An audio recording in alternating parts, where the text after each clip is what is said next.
पत्रों की दुनिया भी अजीबोगरीब है और उसकी उपयोगिता हमेशा से बनी रही है। पत्र जो काम कर सकते हैं वह संचार का आधुनिकतम साधन नहीं कर सकता है। पत्र जैसा संतोष फोन या एसएमएस का संदेश कहाँ दे सकता है।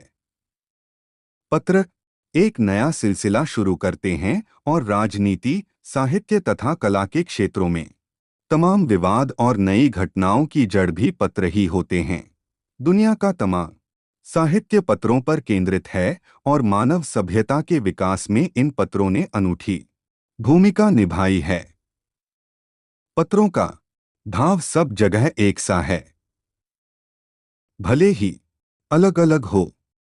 पत्र को उर्दू में खत, संस्कृत में पत्र, कन्नड़ में कागद, तेलुगु में उत्तरम, जाबू और लेख तथा तमिल में कड़ित कहा जाता है।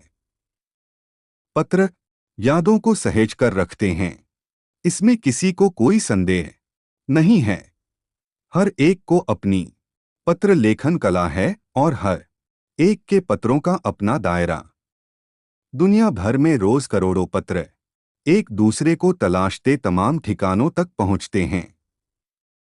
भारत में ही रोज 4.5 करोड़ चिट्ठियां डाक में डाली जाती हैं, जो साबित करती हैं कि पत्र कितनी अहमियत रखते हैं।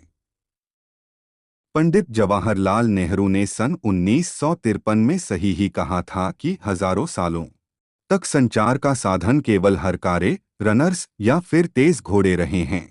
उसके बाद पहिए आए, पर रेलवे और तार भारी बदलाव आया।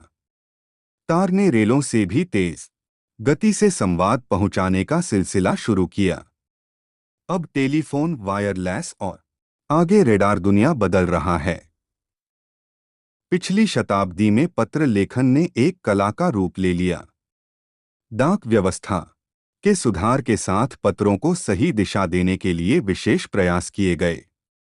पत्र संस्कृति विकसित करने के लिए स्कूली पाठ्यक्रमों में पत्र लेखन का विषय भी शामिल किया गया। भारत ही नहीं, दुनिया के कई देशों में ये प्रयास चले और विश्व डाक संघ ने अपनी ओर से भी काफी प्रयास किए। विश्व डाक संघ की ओर से 16 वर्ष से कम आयु वर्ग के बच्चों के लिए पत्र लेखन प्रतियोगिताएं आयोजित करने का सिलसिला सन 1972 से शुरू किया गया।